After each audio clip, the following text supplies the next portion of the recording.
വോട്ടുകൊള്ളയിൽ കൂടുതൽ വെളിപ്പെടുത്തലുകൾക്കായി രാഹുൽ ഗാന്ധി നാളെ വാർത്താ സമ്മേളനം നടത്തുമെന്ന് സൂചന. വ്യാഴാഴ്ച ബീഹാറിൽ തെരഞ്ഞെടുപ്പ് നടക്കാനിരിക്കെയാണ് രാഹുൽ ഗാന്ധിയുടെ നീക്കം. വിവരങ്ങൾ നൽകാനായി തൗഫീഖ് അസ്ലം ചേരുകയാണ്. തൗഫീഖ്, ആദ്യഘട്ട വോട്ടെടുപ്പ് ബീഹാറിൽ മറ്റന്നാൾ നടക്കാനിരിക്കെയാണ് രാഹുൽ ഗാന്ധി വീണ്ടും വാർത്താ സമ്മേളനം നടത്തുന്നതായി വിവരങ്ങളുള്ളത്. എപ്പോഴായിരിക്കും വാർത്താ സമ്മേളനം? വോട്ടുകൊള്ളയുടെ കൂടുതൽ വിവരങ്ങൾ പുറത്തുവിടാൻ തന്നെയാണോ വാർത്താ സമ്മേളനം സംഘടിപ്പിക്കുന്നത്? ദിവ്യ, നാളെ രാഹുൽ ഗാന്ധി വാർത്താ സമ്മേളനം നടത്തുമെന്ന വിവരങ്ങളാണ് പുറത്തു വരുന്നത്. എന്നാൽ അതിന്റെ സമയം എപ്പോഴാണ് എന്നതിനെ കുറിച്ച് ഒരു ഔദ്യോഗികമായിട്ടുള്ള വിശദീകരണം ഇതുവരെയും ഉണ്ടായിട്ടില്ല.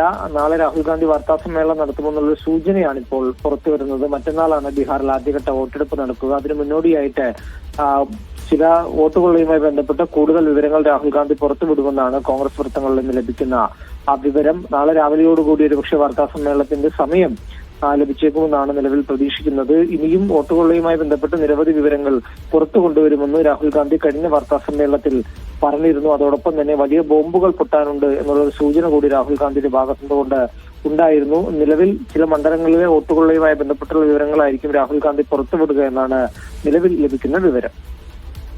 തൗഫീഖ് അസ്ലമാണ് വിവരങ്ങൾ നൽകിയത്.